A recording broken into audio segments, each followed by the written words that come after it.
The business with PETA took all of my attention, but I did notice that the donkey had pulled the cart off the trail and stopped.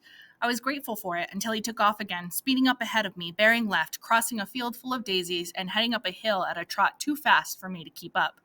Whoa, Juanita called out, pulling on the reins. In her distraction, Juanita had obviously given him too much rein. He must have been instinctively just going off in search of something good to eat, right? However, my fear that this was the Nagual Teresita had warned us about kept me on edge. I ran as fast as my legs could take me, keeping an eye on them as I went, and hoped the donkey wouldn't take them too far astray. I just worried that my legs wouldn't take me very far after all the walking we'd done today and yesterday after the car broke down. And all the while, as I ran, I tried to remember the song Teresita said we must sing if we came upon the warlock, the song of the birds in the rain, but my mind was blank. I had no idea what the song might sound like. Not even a single lyric came to me as I dashed after the girls in the cart. Whoa! Whoa! Juanita kept calling, but no matter how loud she called, the beast just kept cantering along, ignoring her. They pulled so far ahead, I worried they'd disappear over the next hill and I'd never see them again. I considered the ear pendant, but there was nothing to use it on, and Teresita said to save it for our most dire circumstances. I would have to use my wits. I kept running, but even as I ran, I couldn't help but notice the beast was running awfully fast for a lame donkey. Finally, after about 5 minutes, he slowed from a canter to a steady trot, slower, but not slow enough for me to catch up. It was also fast enough that none of the girls could jump off the wagon safely. Even though they weren't saying much, their faces reflected the horrifying recognition that even if this wasn't the Nagual, they might be in great danger. When the donkey did finally stop, it was so abruptly that my hermanitas lurched forward and caught themselves against the rails in order to not fall off.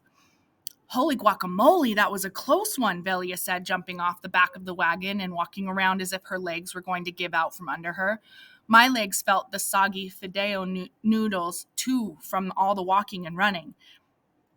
After running almost a quarter of a mile, I caught up to the wagon and stood with my hands on my waist trying to catch my breath. I needed that breath so I could give the girls a piece of my mind.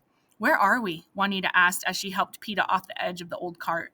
We looked around and saw that the creature had brought us to the mouth of a small cave on the side of a hill. What is this? I don't know, but it looks scary, Delia said from her seat on the wagon. We should keep going. This place gives me the creeps. Don't go in there, I started, winded to the point of stuttering. Stay away from it. We don't know what's in there. Where had I put the map that Teresita's husband had given us, warning us of places to avoid? I had a creepy feeling this place was on that map.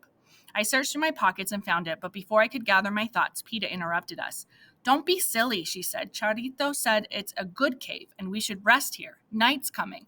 I looked up at the sky and realized that she was right.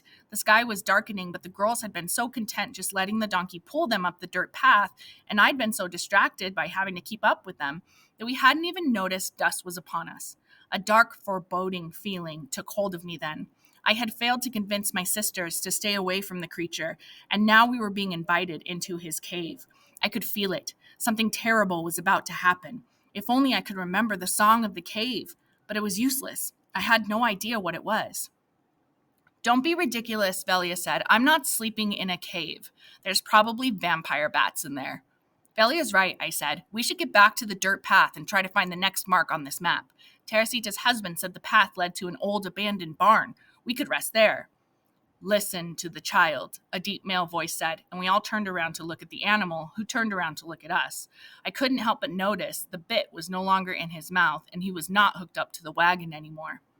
Donkeys shouldn't talk, Velia whispered, stepping away from the beast. The barn's no good. The roof leaks, and it's out too far. The creature's lips were moving, and the words were coming out of its mouth as he moved toward us. I pushed PETA behind me and shoved Juanita out of the warlock's way. It's the Nagual! Velia, Delia, get our things, I said slowly, stepping away from the donkey. Listen, whatever or whoever you are, we don't want any problems. Arames, aramas, todavía nada más. Ven aquí, ven acá. The donkey's words stirred up something fierce and feral in me, and I grabbed the nearest stick I could find on the ground. It wasn't big enough, but I could wield it like a sword to the eye if I had to. Let's go! Move it! I told the girls as they cowered behind me. Let me go, Peta squealed as she squirmed inside Velia's locked arms. You're being stupid. He wants to help us. I know he does. He told me so. Peta, I said, pulling her into my arms, you have to stop being so childish. He isn't a storybook character. He's an evil man, a sorcerer, not a donkey. And he's trying to trick us. We have to get away from him before he hurts us. Arames, aramas. Todavía nada más. Ven aquí, ven acá. Are frío, are mío. Arames, aramas. The Nagual continued, even as his eyes rolled into the back of his head and his long ears perked up and flapped loudly. Suddenly, the last rays of sun disappeared from the horizon, and the darkness descended upon us like a shadow of malevolence. The night air grew thick and sulfuric around us. Our breathing became shallow, and I felt sick and lightheaded. We have to get out of... I didn't finish my thought. My tongue was twice its normal size, and I couldn't make out the words. Arames, aramas, todavía nada más. Ven aquí, ven acá. Are frío, are mío. Haz las mías. 5 hermanitas, 5 estrellitas serán mías. Arames, aramas. The Nagual kept chanting different verses of the same spell, and before we knew it, we were all on the ground, weakly looking at the donkey as he shifted from animal back to his human form and stood, a dark-clad figure looming tall and menacing above us. Regret was the last thing we saw in each other's eyes before we all passed out.